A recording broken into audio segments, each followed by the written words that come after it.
के बिना तो आपका लाइक ओवरऑल जो कट ऑफ है वो नहीं बनेगा। अब ना how exactly you need to plan. आज आप अपना थॉट प्रोसेस चेंज कर दो, ठीक है अभी तक मेरा मेन टारगेट एफएमएस था बट आज से एक्सेलर है बिकॉज ये सिचुएशन। एग्जाम तो दे लिया मैम, पर कॉलेज, और कॉलेज क्यों जा रहे हैं, कॉलेज में क्या फीस होगी क्या नहीं वो भी हमें जानना ज़रूरी है। If we target a higher percentile you have to be good at everything. आपकी स्पीड, आपकी accuracy, your like ability to learn each and every concept, you have to be perfect with everything. XAT के बच्चों पे दया आती है because बाकी जो question है, बाकी जो एग्जाम्स है वो 2 आवर्स के ही हैं, बट ठीक है if you get the good college ये भी हम सह लेंगे। Hi everyone, this is your educator Deepika Avasthi. Today we are going to discuss the entire roadmap on how you should start preparing for that exam so that you can crack the highest percentile, and what all things you should do apart from your score and percentile for XLRI, that is the topmost college of that. So let's get started. First of all, we need to understand that registrations have already started, students. So if you were waiting for that exam, you want to fill the form, please start filling the form because it is always every year it starts from mid July till November end, so you have time, but I'll still say आप form fill up कर लो because that exam तो हमको लेना ही है apart from CAT exam, isn't it? The full form is Xavier Aptitude Test, right? Registration fees is 2200, application form fees is 200 for each program. That means college form exam form you have to fill separately, and उसके साथ हर programme का, college का जो आप choose करोगे इसके साथ में अपार्ट फ्रॉम एक्सेलराई वो भी आपको सेपरेटली फिलअप करना है, दैट इज़ ₹200 ईच, ठीक है। सो इट्स नॉट लाइक आपका एग्जैक्ट में बहुत अच्छा स्कोर आ गया तो जितने भी इसके कॉलेजेस हैं जैट के वो आपको उसके थ्रू कट ऑफ के थ्रू कॉल करेंगे, नहीं तो हमको उन प्रोग्राम्स के अलग से फीस पे करनी है। Sectional cut of is generally 96 overall, जिसमें आपको लाइक ओवरऑल 85 प्लस 85 प्लस 70 ये आपको तीनों सेक्शन में इंडिविजुअल कट ऑफ क्लियर करना ही करना है, right. College fees is 28 lakhs approximately. Profile आपकी मिनिमम 50% ग्रेजुएशन होना चाहिए। दैट स्कोर आपका 96 परसेंटाइल मिनिमम होना चाहिए, प्लस वर्क एक्सपीरियंस है, अच्छी प्रोफाइल है, डेफिनेटली मैटर्स। एटलीस्ट इन एक्सेलराई आपका 10th-12th मैटर नहीं करता है बट आपकी प्रोफाइल डेफिनेटली मैटर करती है। If we talk about seats तो आपके पीजीडीएम में 300 है, एग्जीक्यूटिव पीजीडीएम में 120, तो 300 के हिसाब से चलो बिकॉज जो लोग 2 year MBA करते हैं they get placed in this particular category, ठीक है। Now in order to start studying we have to know the syllabus. तो आपके 3 सेक्शन सबसे पहले आएंगे, that is decision making, VALR verbal and logical ability, and quantitative ability and DI. So you can see question numbers, if you see the most important sections are more on DI, इसमें भी आपके DI के question ज़्यादा होंगे, and VALR of course, isn't it? So decision making although they considered a difficult topic because सबके opinions अलग होते हैं, बट वी विल डिस्कस कि कैसे ये बहुत डिफिकल्ट टॉपिक नहीं है, and what all things you can do in each section so that you clear the cutoff, sectional cutoff for the exam. So you get less than 3 hours, right? आपके पास flexibility है, if you're good in verbal ability आप पहले ये section कर लो, right. इसके at least 26 question, at least 15 to 18 question आपके correct होने चाहिए students to clear the cut off. Quantitative आपको, या फिर आपका मैथ्स अच्छा है तो आप इससे स्टार्ट कर सकते हो, but ultimately you will have to attempt at least 85 to 90% question so that आपके 80% एक्यूरेसी अगर मेंटेन हो रही है तो ये आपका सेक्शन कट ऑफ क्लियर होगा, नहीं तो नहीं होगा। एज इन 26 क्वेश्चंस हैं तो अगर आप 20 क्वेश्चंस एटलीस्ट अटेम्प्ट करोगे और आपके 15 करेक्ट हैं तो 15 to 16 तो आपका सेक्शनल कट ऑफ क्लियर होगा। ये मैं जनरल बोल रही हूँ, it changes every year. Last year का क्या था that I will show you, but आपको 70 to 80% मिनिमम क्वेश्चन अटेम्प्ट करके सारे करेक्ट होने चाहिए। सारे करेक्ट पॉसिबल नहीं है तो 90% अटेम्प्ट करो so that even if you get 3 to 4 wrong you're still maintaining overall 80%. See what is the scoring or marking scheme? +1 for correct, -0.25 for incorrect. Then there is one more, अगर आपने 8 consecutive questions नहीं attempt किए तो उस पर further negative marking है, but generally that does not happen कि कोई 8 questions एक साथ नहीं अटेम्प्ट कर रहा है, तो you don't have to worry about that. General question is a separate section, no ऐसा sectional cut off for this. 20 questions आते हैं, 10 minutes में होते हैं। ऐसे GK and vocabulary are a kind of questions, when you look at the question either you know the answer you don't know the answer, वहाँ पे 2 minute spend करने का कोई पॉइंट नहीं होता, इजंट इट? आइडियली कोई सेक्शन कट ऑफ तो नहीं है, but if you get 5 to 7 या up to 10 correct it is considered good, right. उसके पॉइंट्स डेफिनेटली ऐड होंगे आपके ओवरऑल स्कोर में, बट हाँ if you not getting most of them correct कुछ जाएगा नहीं, कोई नेगेटिव मार्किंग इधर पे नहीं होगी। Total as you can see there are like ना आपके 4 सेक्शंस हैं, 95 questions to be done in 3 hours है। टोटल 3 hours का एग्जाम भाई बहुत लेंदी है। मुझे थोड़ा सा जैट के बच्चों पे दया आती है बिकॉज बाकी जो क्वेश्चंस है, बाकी जो एग्जाम्स है वो 2 hours के ही हैं, बट ठीक है if you get the good college ये भी हम सह लेंगे, है ना? ठीक है। ठीक है, अब now since we have discussed about the sections, what are the important topics और skills we need to develop, we need to study so that हमारा section cut off and because of that overall cut off अच्छे से निकले। तो decision making में students आपको mainly सबसे पहले तो ऑब्जेक्टिव थिंकिंग चाहिए, ठीक है, बिकॉज मैक्सिमम जो सिनेरियोज हैं वो बिजनेस सिचुएशन है, बिजनेस सिचुएशन मोस्ट केसेस, और also majority of the question, I would say 90% questions are more towards the verbal side. आपको रीड करनी situation, you have to put your critical thinking into that situation and then see what is the best outcome out of the given 4 or 5 option. Whereas very 1 or 2 question तो quant based होते हैं, थोड़े DI जैसे लगते हैं, वो कम question, तो you have to of course learn everything but more on the verbal और इंग्लिश साइड। सो इसमें you need to develop your objective thinking, critical thinking, which is much more important. We are going to solve all the questions. इसका मैं एक series लाने वाली हूँ जिसकी announcement मैं टुवर्ड्स द एंड करूँगी। I will give you a schedule, but before that let us understand this. Now verbal ability में again there are many topics. I feel that is one of the vast exam compared to many other exams. Vast as in vast topics are there, but major important topics are reading comprehension, critical thinking, parajump and vocabulary. अगर आप ये 4 ढंग से करते हो तो आपका काफ़ी अच्छे से आपके सारे topics cover हो जाते हैं. Again QA and DI, arithmetic, geometry are the most important topic, and then of course equation, table, graphs also you can do. GK में आई फील कोई भी न्यूज़पेपर का स्पेसिफिकली द हिंदू अगर आप फ्रंट पेज डेली रीड कर रहे हो अभी से तो इट्स मोर देन इनफ। इससे ज़्यादा you can't do anything right about it, because GK is very vast. Even if you read last 2 years का लाइक न्यूज़पेपर से ज़रूरी नहीं है कि जो आपने रीड किया उसमें से ही है, but mostly they ask current affairs. तो जो भी लास्ट अभी exam is in January, last 6 to 8 months के आप फ्रंट पेज बस रीड कर लो, लेटेस्ट न्यूज़ जो भी चल रही है, लाइक नो हमेशा हर हफ्ते कुछ ना कुछ होता है, you have to be thorough with the entire news, each and every detail, that will definitely fetch you if nothing 5 to 7 marks out of 20 GK. Ab now how exactly you need to plan? See, you can start planning from August. Why? You might think, isn't that less time? Maybe for someone who is starting from scratch, but majority of the students who go for that exam also have prepared for many other aptitude exam or maybe like MBA exams like CAT exam or something else. तो आपको एक basic aptitude का तो idea होता ही होता है, first of all that. Secondly आप basic से स्टार्ट करो DM, आई वुड से ये तो आइडिया होता है। तो अगर आपका फ्रेश है तो आप थोड़ा अर्ली स्टार्ट करो, बट अगर आप ऑलरेडी प्रिपेयर कर रहे हो तो then 4 to 5 months are definitely enough. तो अगस्त में focus on basics, the point is do all the topics but focus on basics. So any one who has already prepared the basics, आपने कोई भी एग्जाम किया है और आपने बेसिक्स किए हैं, लाइक आप इजी वाले RC करो, वो कैब करो, ग्रामर करो, बहुत सारे सेशंस अभी स्टार्ट होंगे नेक्स्ट मंथ से, हर कोई स्टार्ट करेगा। स्टार्ट विद डिसीजन मेकिंग के बेसिक लेवल क्वेश्चंस। सितंबर में यू इंश्योर ये जितने टॉपिक्स हैं इनके आप past year question paper solve कर लो। That past year question paper is easily available anywhere and everywhere. You can come to Unacademy app also, जहाँ पे हमने पास्ट ईयर क्वेश्चन पेपर रखे हैं जो कि आप टेस्ट के तरीके से solve as a mock solve कर सकते हो। अगर आपको PDF फॉर्म में चाहिए तो वो भी है, टेस्ट के तरीके से सॉल्व करना तो वो भी है। तो पास्ट ईयर क्वेश्चंस आप सॉल्व कर लो, राइट। ये बेसिकली RC का टोन हमेशा 1-2 क्वेश्चन दैट में आते ही हैं, पैराजम्बल, ज्योमेट्री, ये सब के चीज़ों के past year question is what you have to solve in this month, at least last 2 years if possible 3 years, ठीक है।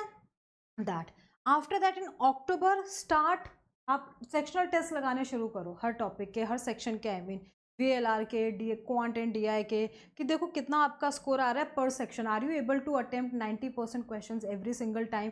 इफ़ नॉट, अगर आपके 50% अटेम्प्ट हो रहे हैं उसमें भी गलत हो रहा है तो आप फुल लेंथ 1 या 2 लो। आई वुड नॉट से मत लो, बट ज़्यादा मत लो, बिकॉज सेक्शन में ही अच्छा नहीं तो फुल लेंथ में कैसे आएगा? It's not possible. So October में मेक श्योर आप एक वीक में 2 सेक्शनल टेस्ट तो लगा ही रहो minimum. If you feel prepared, of course take every advice with a pinch of salt. अब थोड़ा सा किसी भी एडवाइस में अपना एक्स्ट्रा +1 -1 कर सकते हो बेस्ड ऑन योर प्रिपरेशन, आपका शेड्यूल कैसा है, एट एवरीथिंग। नवंबर में कंपल्सरीली आपको फुल लेंथ मॉक्स शुरू करना ही करना है, इसके बिना तो नहीं चल पाएगा। मुझे तो लगता है थोड़ा पहले से भी आप फुल लेंथ मॉक कर सकते हो, once a month type, to understand, to know where do you stand, so that you can prepare accordingly. But from November you have to start with full length mocks. At least November month में you should take 5 mocks minimum. 5 to 10 mocks if you feel prepared कि आपका overall ठीक है, अच्छा चल रहा है, you don't have to take more classes, अब टेस्ट में ध्यान देना है तो 10 मॉक्स भी ले सकते हो, बट ठीक है, यू हैव समथिंग एल्स। आपका अभी कैट एग्जाम भी नवंबर में होगा, क्लैश करेगा, यू मट बी लाइक कन्फ्यूज कि अभी ये पढ़ूँ कि वो पढ़ूँ, तो ठीक है, आप नवंबर में जैट के एटलीस्ट 4 to 5 मॉक्स लगा लो। दिसंबर में बिकॉज आप कंपेरेटिवली फ्री हो गए, आपने लाइक नो जो एग्जाम प्लान किए हैं वो दे चुके होंगे, अगर आप डायरेक्टली जैट को टारगेट कर रहे हो तो दिसंबर में ऑफकोर्स आपको फिर डेली ही आई वुड से आपको at least 3 to 4 hours of study करना है और एक हफ्ते में 3 to 4 फुल लेंथ मॉक्स लगाने हैं, इजंट इट? सो अब again however you are studying, make sure आपके मॉक्स बहुत गुड क्वालिटी के हो, because that is generally considered a lengthier and more difficult exam, isn't it? तो इस तरह का जो एग्जाम है वो सिर्फ क्लासेस अटेंड करके नहीं आएगा, you have to see your speed कितनी है पर question and everything. Students, if we target a higher percentile, you have to be good at everything, आपकी स्पीड, आपकी accuracy, your like ability to learn each and every concept, you have to be perfect with everything. One thing also you need to understand, when I talk about the entire schedule, आपको सारी चीज़ें overlap करनी है। Never divide for not just for this exam, never divide your entire schedule into 3 different phases। 3 different phases तो definitely होते हैं, पहले हम syllabus complete करते हैं, then हम थोड़े practice test लेते हैं, self study करते हैं और फिर हम test लगाते हैं, यही करना है, बट तीनों चीज़ें साथ में भी करनी है in different proportions। Like when you start in the first 2 months, भी 5 months बाकी है, right? For example CAT को, ZAT को, तो अभी आप फुल लेंथ मॉक को थोड़ा कम टाइम दो, like 30% 20% in the entire month, 50% for classes and rest 20-30% for self practice for someone let's say who is starting, जिसका ये ऑलरेडी थर्ड फेज चल रहा है, someone who started last year for CAT 25, XAT 2026, जो लोग बहुत पहले से स्टार्ट कर रहे हैं वो मॉक्स, तो they will give more time to I getting करनी तीनों चीज़ें हैं। आपके थर्ड फेज में आप क्लासेस को कम टाइम दोगे, सेल्फ प्रैक्टिस एंड मॉक्स को, फुल लेंथ मॉक्स को ज़्यादा टाइम दोगे, more number of days will be taking test and accordingly doing classes and everything. So you have to do everything, I would say in every month, is just that frequency और weightage time जो आप दे रहे हो वो आप कम या ज़्यादा कर सकते हो depending on your phase of preparation, आप स्टार्टिंग फेज में हो कि एंड फेज, ठीक है? Now important topics if we discuss, आपके इंटायर क्वेश्चन पेपर में रीडिंग कॉम्प्रिहेंशन डिसीजन मेकिंग के मैक्सिमम क्वेश्चंस हैं, दीज आर नॉन निगोशिएबल, इसके बिना तो आपका लाइक ओवरऑल जो कट ऑफ है वो नहीं बनेगा if you not good at these 2 topics, because इसको ही लोग लाइक बहुत कम इंपॉर्टेंस देते हैं कि DI कर लेते हैं, क्वांट अच्छे से कर लेते हैं, डिसीजन मेकिंग पे थोड़ा इंटरेस्ट होता है स्टूडेंट्स का because it's a new topic, it doesn't come in any other exam, तो एनीथिंग न्यू वी सी हमको बड़ा इंटरेस्टिंग लगता है, तो ठीक है वो इंपॉर्टेंट है भी, बट RC पे भी इक्वली इंपॉर्टेंस देना है, बिकॉज RC के भी 4 पैसेजेस तो आपको डेफिनेटली आते ही आते हैं, नॉर्मल पैसेजेस, उसके अलावा आपको 1 या 2 पोएम बेस्ड पैसेजेस आते हैं, विदाउट RC एंड DM आपका 96 परसेंटाइल पॉसिबल नहीं है, right, for sure. Then these are the topics जो कभी भी किसी साल चेंज नहीं होते हैं, because there are few changes every year, but arithmetic, algebra, grammar are must do because they are there almost every year 3 to 4 5 question और may be more, तो जब भी पता है आ रहा है तो we should of course prepare for these exams, right? GK के 20 क्वेश्चन से आपको कोई नेगेटिव मार्किंग नहीं है, तो आई फील मिनिमम 5 to 7 अगर आपके करेक्ट हैं तो बहुत अच्छी बात है, more the merrier, I mean 10+ correct तो बहुत ही अच्छी बात है, but for an average student if you just read front page of newspaper as I said, it is more than enough for you to get few questions like 5 to 7 questions correct, right? ठीक है, so basically हमने क्या भी सीखा है mock strategy की, mock हमें starting से ही लेना है, बट अभी में भी 1 मॉक इन अ मंथ या 2 मॉक्स इन इंटायर मंथ, लाइक 2 वीक्स में, वैसे आप थोड़ा बहुत ले लो, राइट? अगस्त से स्टार्ट करके आफ्टर दैट, राइट, अब जो आप नवंबर से प्रॉपर आपको नवंबर से स्टार्ट करना है मॉक्स लेना, एक 3 to 4 मॉक्स भी आप एक वीक में दिसंबर में ले सकते हो, नवंबर में कितना होगा 1 mock per week, or maybe at max 2 mock per week if you're absolutely prepared, but December में since time is less you have no other option, आपको alternate day लेना ही लेना है थ्रू आउट दिसंबर, मतलब 30 डेज अगर हैं, 31 डेज है, तो आपको अप्रॉक्सीमेटली 12 to 15 मॉक्स आपको ट्राई करना है कि आप लो ही मॉक, राइट? अपने परसेंटाइल आपको ट्रैक करना है, log error log you have to maintain, right? Time, speed, accuracy, speed as in time पर question, everything you have to see, focus on decision making and logic analysis. Why? Because again most of the question DI देखो आप, isn't it? आपको logical thinking अच्छा होना चाहिए, decision making तो absolutely on critical thinking है, बाकी critical reasoning के आपके 5 to 7 क्वेश्चन आते हैं in VALR section, reading comprehension के questions if you see which is again a major topic, most of the question are on reasoning and inference side, they are not very direct RC type of question, So these two skills are ultimately is what CAT is checking. Like we always say CAT exam में reading check होती है, even DI questions समझने ज़रूरी, तब आप solve कर पाओगे। तो डायरेक्टली रीडिंग तो RC नहीं है, पर समझोगे। Similarly ZAT exam is more on the critical thinking, logic and reasoning side. Every section, not just English section, every section is checking your logical thinking than just simple reading ability, right? So that, तो ये आपको इस skill पे थोड़ा सा extra ध्यान देना है। Now students, I have already made a lot of videos last year in this particular playlist. आप चेकआउट कर सकते हो मेरे चैनल में ZAT 2025, जहाँ पे मैंने बहुत सारी बेसिक सेशन भी लिए हैं on ZAT RC, poem based RC, marathons भी लिए हैं 8 आवर्स के, 7 10 आवर्स के on various topic, decision making, RC, critical thinking etcetera. So this is ZAT 25 playlist में जाके इसको चेकआउट करो। अभी के लिए मैं ZAT 2026 के लिए अगस्त से वीडियोस बनाना शुरू करूंगी, एकेडमिक वीडियोस, जहाँ पे हम लोग कोई ना कोई टॉपिक अच्छे से प्रिपेयर करेंगे, ठीक है। उसके अलावा this is my Telegram channel, आप इसको ज्वाइन कर सकते हो। यहाँ पे बहुत सारा फ्री कंटेंट हम लोग डालते रहते हैं, रेगुलर क्विजेज होते हैं। सो इसमें भी हम अगस्त से मैं PDFs वगैरह शेयर करना शुरू करूँगी, तो आपको बहुत सारा कंटेंट इधर मिल जाएगा। जो मेरे फ्री क्लासेस होते हैं यूट्यूब पे, अनअकैडमी ऐप पे, वो भी आप इधर से एक्सेस कर सकते हो और इधर से आपको लिंक मिल जाएगा, लाइक दैट। और अगर आपको मेरा बैच ज्वाइन करना है, वो भी अगेन थोड़ा एक महीने बाद स्टार्ट होगा, पेड बैच, जिसमें आपको मॉक्स एंड एवरीथिंग मिलेंगे। तो वो भी आप डेफिनेटली इंक्वायर कर सकते हो इन द कॉमेंट्स पे। ठीक है। नाउ अब एग्जाम तो दे लिया मैम, पर कॉलेज, और कॉलेज क्यों जा रहे हैं भाई, कॉलेज में क्या फीस होगी क्या नहीं, वो भी हमें जानना ज़रूरी है। So XLRI Jamshedpur is the best college through ZAT, right, that we know. And इसकी fees is quite high, but ROI wise भी ठीक है, 32.47 पैकेज लगता है। Apart from the other colleges, if you see MICA, XIMB, IMT, again fees is quite high students, isn't it? आप देखो तो, and ROI wise भी ठीक ही है, मतलब लाइक दैट। सो आइडियली आपका ये बेस्ट होना चाहिए, फिर XIMB, माइका, IMT जो हमें मिल रहा है, that is also fine. These are the top colleges of that exam. As I said, you'll have to fill separately for all these exam students, please remember. आपका ZAT में 96-97 percentile आ गया, but अगर आपने इनका फॉर्म अलग से नहीं भरा है, तो आपको इधर से कॉल नहीं आएगा for interview, you will not get admission even though you have the highest percent. So make sure apart from exam form, you fill the college forms as well, right? So basically, what are the factors you will get admission? First, you'll prepare really well for the ZAT exam.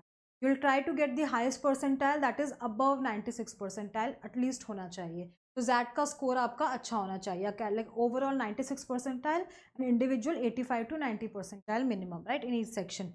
Academics minimum 50% in graduation, that is profile definitely is important, but 10-12th इतना important नहीं है। Work experience, right, it's not a must, but definitely as I said, profile matters. GDPI, right, GDPI मतलब good communication skills आपके होने चाहिए, strong personality as in जो भी अपने resume में लिखा है आप उसको बहुत अच्छे से justify कर सकते हो with conviction, right, those are the things. And then extra में essay इस बार नहीं है, thank God for that, क्योंकि बहुत lengthy question paper already है अभी, essay की वजह से और lengthy हो जाता है, right, that. तो आपको वहाँ पे जब आप GDPI के लिए जाते हो, तो हर साल चेंज होता है वैसे ZAT का, कभी ऐसे रखते हैं, कभी नहीं रखते हैं, कभी it's part of the exam, कभी जब आप जाते हो फॉर इंटरव्यू तब वो बोलेंगे 10 मिनट के लिए एक ऐसे लिखो।